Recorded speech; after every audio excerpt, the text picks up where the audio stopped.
दोस्तों, आज का टॉपिक थोड़ा गरम है। मतलब इतना गरम कि अगर आप इसके साथ चाय पीने बैठ गए तो चाय ठंडी हो जाएगी और मुद्दा और गर्म। अब सीधा मुद्दे पर आते हैं। आजकल इंडिया में एक नया रियलिटी शो चल रहा है। नाम है कितना बोलोगे और कब तक बचोगे। और इस शो का सबसे बड़ा ट्विस्ट क्या है, इसके नियम किसी को नहीं पता। एक तरफ हमें बचपन से सिखाया जाता है, बेटा लोकतंत्र है, अपनी बात रखो, सवाल पूछो, आलोचना करो। और दूसरी तरफ जैसे ही आप थोड़ा ज्यादा ईमानदारी से बोल देते हो, अचानक से सिस्टम कहता है बस भाई, अब इतना भी सच मत बोलो, दिल दुख जाता है। अब सोचो, अगर कोई स्टूडेंट अपने कॉलेज के इवेंट पर एक मजेदार रील बना दे तो वो भी हटवा दी जाती है। अरे भाई, बच्चा तो बस कंटेंट बना रहा था, वो तो ये भी नहीं जानता कि वो कब नेशनल सिक्योरिटी का मुद्दा बन गया। और ये जो बैड टेस्ट और गुड टेस्ट का नया कॉन्सेप्ट आया है ना, ये तो और भी कमाल है। मतलब अगर आप सरकार की तारीफ करो, वाह क्या काम किया है, तो वो है गुड टेस्ट। और अगर आप पूछ लो भाई ये काम क्यों नहीं हुआ, तो वो बन जाता है बैड टेस्ट। अब आप ही बताओ, ये कौन सा टेस्ट है जिसमें सवाल पूछना ही गलत हो गया। अगर न्यूज में सिर्फ गुड न्यूज ही दिखेगी तो फिर वो न्यूज नहीं, पीआर बन जाती है। न्यूज का काम होता है सवाल पूछना, ना कि सिर्फ लड्डू बांटना। और सबसे मजेदार बात यह है कि कहा जाता है हमें आलोचना पसंद है, लेकिन जैसे ही आलोचना आती है तो ऐसा रिएक्शन होता है जैसे किसी ने व्हाट्सएप ग्रुप में गुड मॉर्निंग की जगह गुड क्वेश्चन भेज दिया हो। सबको अचानक से साइलेंस चाहिए। अब जो लोग सच में मुद्दे उठाते हैं, जैसे बेरोजगारी, पेपर लीक, महिलाओं की सुरक्षा, उनको देखा ही नहीं जाता। और जो ये मुद्दे दिखाने की कोशिश करता है वही समस्या बन जाता है। मतलब मैसेज से ज्यादा मैसेंजर पर action. Classic case of don't shoot the problem, shoot the person you pointed it out. इतना ही नहीं, अब तो हालत ये हो गई है कि बड़े बड़े अकाउंट्स ही नहीं, छोटे क्रिएटर्स और स्टूडेंट्स भी डरने लगे हैं। सोचो, एक कॉलेज स्टूडेंट सोच रहा है यार रील डालूं या करियर बचाऊं। ये तो वही बात हो गई, कंटेंट क्रिएटर बनना है या कंटेंट बन जाना है। और ऊपर से नया अपडेट, आईटी नियम और सख्त हो सकते हैं। यानी पहले एडवाइजरी आती थी सलाह की तरह, अब वही चीज ऑर्डर बन सकती है। मतलब पहले आपको बोला जाता था ऐसा मत करो, अब बोला जाएगा ऐसा करना ही पड़ेगा। तो सवाल ये उठता है, क्या सच में ये सब फेक न्यूज रोकने के लिए है या फिर अनकंफर्टेबल सवाल रोकने के लिए? क्योंकि अगर सच में फेक न्यूज रोकनी होती तो एक्शन हर जगह बराबर दिखता।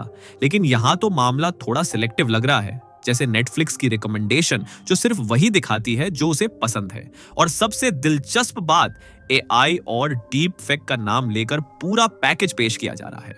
सुनने में बड़ा टेक्निकल लगता है, एआई, डीप फेक, एल्गोरिदम, लेकिन अंदर का मैसेज क्या है, जो हम कहें वही सही है। तो कुल मिलाकर कहानी ये है दोस्तों, सिस्टम अब सिर्फ कंटेंट को नहीं, कंट्रोल को अपग्रेड कर रहा है। और जो लोग अभी भी बोल रहे हैं, सवाल पूछ रहे हैं, वो थोड़े रेयर स्पीशीज बनते जा रहे हैं। देखो सीधी सी बात है, जब भी कोई सिस्टम बहुत ज्यादा कंट्रोल करने लगे तो समझ जाओ कि अंदर कहीं ना कहीं डर बैठा हुआ है। क्योंकि जो सच में कॉन्फिडेंट होता है वो सवालों से भागता नहीं है, वो उनका जवाब देता है। लेकिन यहां क्या हो रहा है, सवाल पूछने वाले को ही समस्या बना दिया जा रहा है। मतलब अगर आप पूछ लो भाई 2 करोड़ नौकरियां कहां हैं, तो सिस्टम कहता है ये देखो ये आदमी देश के खिलाफ बोल रहा है। अरे भाई, सवाल पूछना कब से देशद्रोह बन गया। और ये डर सिर्फ बड़े पत्रकारों या बड़े क्रिएटर्स तक सीमित नहीं है, असली असर तो छोटे क्रिएटर्स और आम लोगों पर पड़ रहा है। सोचो, एक लड़की जो सिर्फ फेमिनिज्म पर कंटेंट बनाती है, उसे भी डर लगने लगता है कि कहीं मेरा अकाउंट बंद ना हो जाए। अब ये डर क्यों? क्योंकि सिस्टम का मैसेज बहुत क्लियर है, आज वो कल तुम। और ये वही टेक्निक है जो इतिहास में कई बार इस्तेमाल हुई है। पहले कुछ लोगों पर एक्शन लो, बाकी लोग खुद ही लाइन में आ जाएंगे। मतलब एक को देखकर 10 लोग चुप हो जाएं। एफिशिएंट स्ट्रैटेजी है, थोड़ा स्केरी भी है। अब यहां एक इंटरेस्टिंग बात समझो, जब भी सरकारें या पावरफुल लोग कहते हैं कि हम ये सब नेशनल सिक्योरिटी के लिए कर रहे हैं, तो आपको थोड़ा एक्स्ट्रा अलर्ट हो जाना चाहिए। क्योंकि ये शब्द बहुत पावरफुल होते हैं, इनके पीछे कुछ भी जस्टिफाई किया जा सकता है। अब मान लो आपने एक मीम बनाया, हल्का सा सैटायर, थोड़ा सा मजाक, और अचानक आपको बोला जाए ये देश की छवि खराब कर रहा है, तो आप सोच में पड़ जाओगे, भाई मैंने मीम बनाया था या मिसाइल लॉन्च कर दिया। और यही कंफ्यूजन असली गेम है। जब रूल्स क्लियर नहीं होते तो लोग खुद ही सेफ खेलना शुरू कर देते हैं। सेल्फ सेंसरशिप शुरू हो जाती है।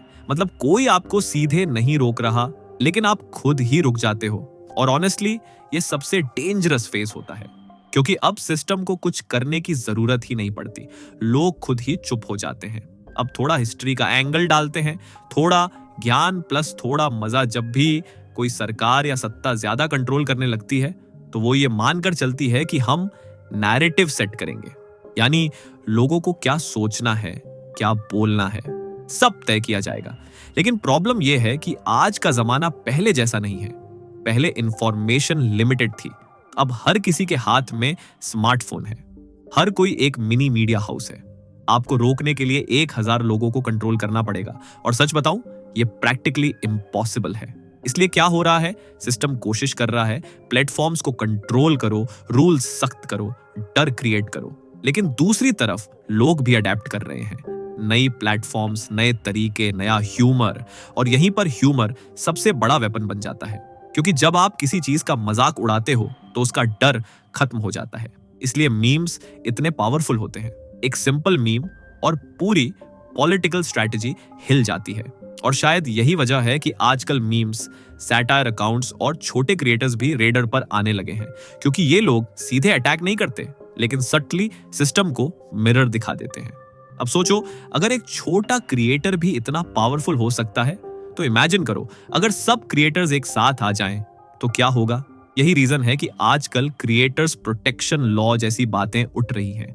लोग कह रहे हैं हमें भी प्रोटेक्शन चाहिए, हम भी सेफ फील करें। लेकिन यहां एक ट्विस्ट है, जो लोग कंट्रोल कर रहे हैं वही प्रोटेक्शन देंगे। थोड़ा कंफ्यूजिंग लगता है ना। मतलब वही टीचर जिसने होमवर्क बढ़ाया वही बोले मैं तुम्हारा स्ट्रेस कम करूंगा। तो आगे क्या होगा?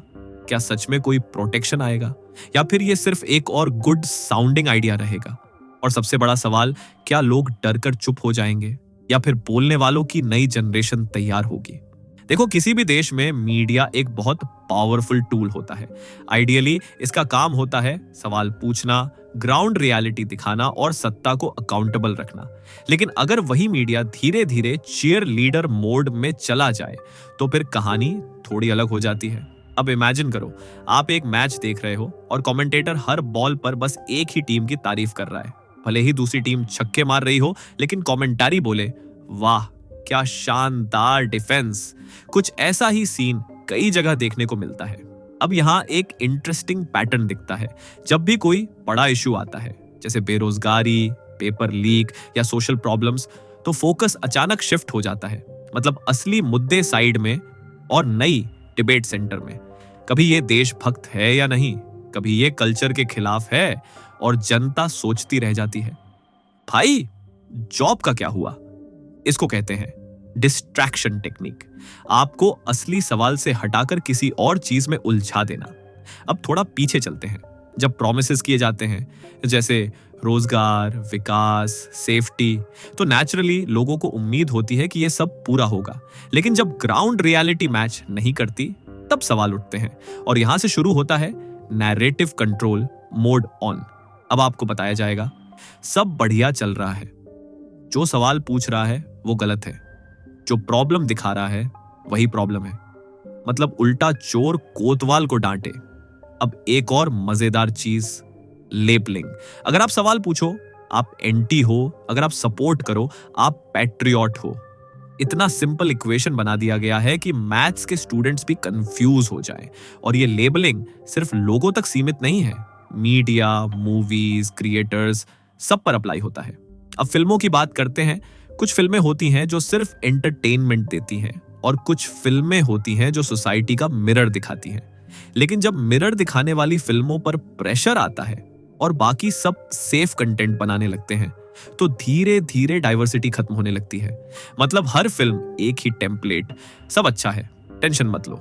लेकिन रियल दुनिया में टेंशन है और लोग उसे समझना चाहते हैं। इसलिए कुछ क्रिएटर्स, फिल्म मेकर्स, जर्नलिस्ट्स अब भी कोशिश करते हैं कि वो अनकंफर्टेबल ट्रूथ्स दिखाएं। लेकिन ये काम आसान नहीं है, क्योंकि रिस्क भी उतना ही बड़ा है। अब एक और एंगल, सोशल मीडिया। पहले इंफॉर्मेशन का कंट्रोल लिमिटेड था, अब हर कोई अपने फोन से वीडियो बना सकता है, ओपिनियन दे सकता है, एक्सपोज कर सकता है, यानी पावर डिसेंट्रलाइज हो गई है। और यही चीज सिस्टम के लिए चैलेंज बन जाती है, क्योंकि अब नैरेटिव सिर्फ एक डायरेक्शन से नहीं आ रहा, मल्टीपल डायरेक्शन से आ रहा है। तो सोल्यूशन क्या? Control the platforms, control the reach, control the voice. लेकिन यहां एक छोटी सी प्रॉब्लम है। इंटरनेट एक जंगल जैसा है। आप एक रास्ता बंद करोगे, लोग दूसरा ढूंढ लेंगे। अब सवाल यह है, क्या नैरेटिव हमेशा कंट्रोल किया जा सकता है? शॉर्ट आंसर, नहीं। हिस्ट्री बताती है कि चाहे कितना भी कंट्रोल कर लो, इवेंचुअली ऑल्टरनेटिव वॉइसेस निकल ही आती हैं। कभी अंडरग्राउंड, कभी ऑनलाइन, कभी आर्ट के थ्रू, लेकिन आवाज दबती नहीं है, बस शेप बदलती है। और यही सबसे इंटरेस्टिंग पार्ट है, जितना दबाओगे उतना ही क्रिएटिव तरीके से लोग बोलेंगे। अब आगे क्या? क्या सिस्टम पूरी तरह नैरेटिव कंट्रोल कर पाएगा, या फिर लोग नए तरीके ढूंढ लेंगे बोलने के? और सबसे इंपॉर्टेंट, क्या ऑडियंस खुद समझ पाएगी कि उसे क्या दिखाया जा रहा है और क्यों? हिस्ट्री हमें एक सिंपल सी चीज सिखाती है, डर परमानेंट नहीं होता, लेकिन सवाल हमेशा वापस आते हैं। मतलब आप कुछ समय के लिए आवाजों को धीमा कर सकते हो, लेकिन पूरी तरह बंद नहीं कर सकते। अब सिचुएशन को समझो। एक तरफ सिस्टम है जो कंट्रोल बढ़ाने की कोशिश कर रहा है, रूल्स, रिस्ट्रिक्शंस, फियर, और दूसरी तरफ लोग हैं, क्रिएटर्स, स्टूडेंट्स, जर्नलिस्ट, जो बोलना चाहते हैं। ये बेसिकली एक टग ऑफ वॉर है, रस्सा कशी। और मजेदार बात यह है कि दोनों साइड्स इवॉल्व हो रही हैं। सिस्टम नए तरीके ला रहा है कंट्रोल के, और लोग नए तरीके ढूंढ रहे हैं बोलने के। अब क्रिएटर्स की बात करते हैं। आज का क्रिएटर सिर्फ कंटेंट नहीं बनाता, वो इन्फ्लुएंस करता है, अवेयरनेस फैलाता है, और कई बार तो मीडिया से भी ज्यादा इंपैक्ट डाल देता है। लेकिन इसी वजह से वो वल्नरेबल भी है, क्योंकि जैसे ही आप इन्फ्लुएंस करने लगते हो, आप स्पॉटलाइट में आ जाते हो। और स्पॉटलाइट में आने का मतलब, भाई अब तुम सेफ जोन से बाहर हो। अब यही वजह है कि क्रिएटर्स प्रोटेक्शन लॉ जैसी बातें सामने आ रही हैं। लोग चाहते हैं कि उनके पास कोई सेफ्टी नेट हो, कि अगर वो सच बोलें तो उनका करियर एक दिन में खत्म ना हो जाए। लेकिन यहां एक लॉजिकल सवाल आता है, अगर प्रोटेक्शन वही लोग देंगे जो कंट्रोल कर रहे हैं, तो प्रोटेक्शन कितनी न्यूट्रल होगी? थोड़ा ट्रिकी सिचुएशन है। मतलब ये वैसा ही है जैसे आप अपने एग्जाम पेपर चेकर से कहो, सर मार्किंग भी आप ही करो और ग्रेस मार्क्स भी आप ही डिसाइड करो। अब दूसरा एंगल, यूनिटी। क्या क्रिएटर्स एक साथ आ सकते हैं? शॉर्ट आंसर, हां, लेकिन इजी नहीं है, क्योंकि हर क्रिएटर का अपना नीच है, अपना ऑडियंस है, और अपने रिस्क्स हैं। कोई पॉलिटिकल कंटेंट बनाता है, कोई एंटरटेनमेंट, कोई सोशल इश्यूज। लेकिन जब प्रॉब्लम कॉमन हो जाती है, जैसे फ्रीडम ऑफ एक्सप्रेशन, तो यूनिटी पॉसिबल हो जाती है। और ऑनेस्टली ये मोमेंट वैसा ही लग रहा है, क्योंकि अब डर सिर्फ पॉलिटिकल क्रिएटर्स को नहीं, बल्कि नॉर्मल इन्फ्लुएंसर्स को भी लगने लगा है। मतलब आज फेमिनिज्म वाला क्रिएटर सोच रहा है, कल टेक रिव्यूअर सोचेगा, भाई मैं मोबाइल रिव्यू कर रहा हूं, फिर भी सेफ हूं ना? अब जब हर कैटेगरी को डर लगने लगे, तब लोग नेचुरली एक साथ आते हैं। और यहां एक पावरफुल कॉन्सेप्ट आता है, कम्युनिटी। अगर इंडिविजुअल क्रिएटर बोलेगा तो वो अकेला पड़ेगा, लेकिन अगर 100 क्रिएटर्स एक साथ बोलेंगे तो इंपैक्ट अलग लेवल का होगा। अब ऑडियंस का रोल भी बहुत इंपॉर्टेंट है, क्योंकि आखिर में क्रिएटर्स ऑडियंस के लिए ही बनाते हैं। अगर ऑडियंस सपोर्ट करेगी, शेयर, लाइक, अवेयरनेस, तो क्रिएटर्स के पास मोटिवेशन रहेगा बोलने का। लेकिन अगर ऑडियंस ही बोले, भाई हमें बस एंटरटेनमेंट चाहिए, कंट्रोवर्सी नहीं, तो धीरे धीरे सीरियस कंटेंट कम होने लगेगा। मतलब ऑडियंस भी इस गेम का हिस्सा है, पैसिव नहीं, एक्टिव प्लेयर है। अब एक और इंटरेस्टिंग पॉइंट, जितना कंट्रोल बढ़ता है उतना क्रिएटिविटी भी बढ़ती है। लोग डायरेक्ट बोल नहीं पाते तो इनडायरेक्ट बोलते हैं, मेटाफोर, सटायर, ह्यूमर। मतलब अगर सीधा रास्ता बंद हो जाए तो लोग गली से निकल जाते हैं। और यही रीजन है कि ह्यूमर इतना पावरफुल टूल बन गया है, क्योंकि आप मजाक में वो बोल सकते हो जो सीधे बोलना मुश्किल है। सबसे पहले एक बात क्लियर कर लेते हैं, ये कोई सिंपल मूवी नहीं है जिसमें एंड में हीरो आएगा और बोलेगा सब ठीक कर दूंगा। ये रियल लाइफ है, और यहां सॉल्यूशन भी थोड़ा कॉम्प्लेक्स होगा, लेकिन इम्पॉसिबल नहीं है। सबसे पहला सॉल्यूशन, अवेयरनेस। मतलब आपको यह समझना होगा कि आपके सामने क्या दिखाया जा रहा है और क्या नहीं दिखाया जा रहा, क्योंकि अगर ऑडियंस ही ब्लाइंडली सब मान लेगी तो फिर कोई भी नैरेटिव आसानी से सेट किया जा सकता है। इसलिए नेक्स्ट टाइम जब आप कोई न्यूज देखो या कोई वायरल पोस्ट देखो तो एक सिंपल सवाल पूछो, क्या ये पूरी कहानी है या सिर्फ एक साइड? अगर आपने ये हैबिट डेवलप कर ली तो आप ऑटोमेटिकली स्मार्टर व्यूअर बन जाओगे। दूसरा, क्वेश्चनिंग। अब यहां लोग डर जाते हैं, भाई सवाल पूछेंगे तो प्रॉब्लम हो जाएगी। लेकिन सवाल पूछना डेमोक्रेसी का बेसिक फीचर है, बग नहीं। सवाल पूछने का मतलब ये नहीं कि आप किसी के खिलाफ हो, इसका मतलब ये है कि आप समझना चाहते हो। और ऑनेस्टली अगर कोई सिस्टम सवालों से डरता है तो प्रॉब्लम सवाल में नहीं, सिस्टम में है। तीसरा, रेस्पॉन्सिबल क्रिएटर्स। अब क्रिएटर्स की भी रिस्पॉन्सिबिलिटी है।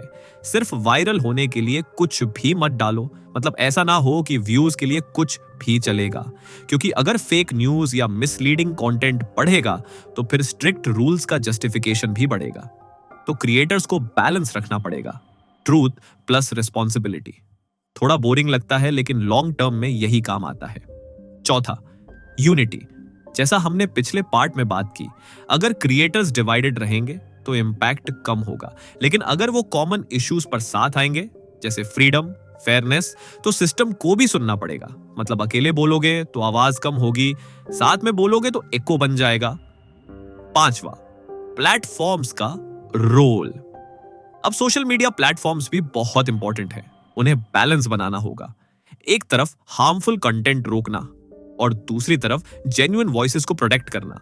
ये आसान नहीं है, लेकिन यही उनका जॉब है, वरना या तो केओस होगा या ओवर कंट्रोल। दोनों ही खराब हैं। एक हेल्थी सोसाइटी वही होती है जहां लोग डिसएग्री कर सकते हैं बिना डरे, जहां आप सरकार से सवाल पूछ सकते हो बिना ये सोचे कि अब क्या होगा। मतलब अगर हर कोई सिर्फ हाँ जी बोलेगा तो इंप्रूवमेंट कैसे होगा? फीडबैक के बिना सिस्टम अपग्रेड नहीं होता, बस हैंग हो जाता है। अब फाइनल बात, ये पूरी लड़ाई गवर्नमेंट वर्सेस पीपल नहीं है, ये लड़ाई है बैलेंस की। कितना कंट्रोल जरूरी है, कितनी फ्रीडम जरूरी है। अगर कंट्रोल जीरो होगा तो मिस इन्फॉर्मेशन बढ़ेगा, अगर फ्रीडम जीरो होगी तो डेमोक्रेसी खत्म हो जाएगी। तो गोल क्या होना चाहिए? स्मार्ट बैलेंस, जहां रूल्स भी हों लेकिन फेयर हो, जहां फ्रीडम भी हो लेकिन रिस्पॉन्सिबल हो। और ये बैलेंस कोई एक दिन में नहीं बनेगा, ये धीरे धीरे बनेगा, अवेयरनेस से, डिस्कशन से और पार्टिसिपेशन से। तो नेक्स्ट टाइम जब आप कोई वीडियो देखो, कोई पोस्ट पढ़ो या कोई न्यूज सुनो, बस पैसिव व्यूअर मत बनो, एक्टिव थिंकर बनो, क्योंकि आखिर में सिस्टम वही बनता है जो ऑडियंस एक्सेप्ट करती है। तो सवाल ये नहीं है कि कौन कंट्रोल कर रहा है, असली सवाल ये है आप क्या सोच रहे हो। अगर आप यहां तक वीडियो देख चुके हो तो आप सिर्फ व्यूअर नहीं, अवेयर थिंकर हो। याद रखो, लोकतंत्र सिर्फ वोट देने से नहीं चलता, सवाल पूछने से मजबूत होता है। क्योंकि बिना नॉलेज के ओपिनियन सिर्फ शोर होता है और नॉलेज के साथ वही ओपिनियन बनता है इंपैक्ट।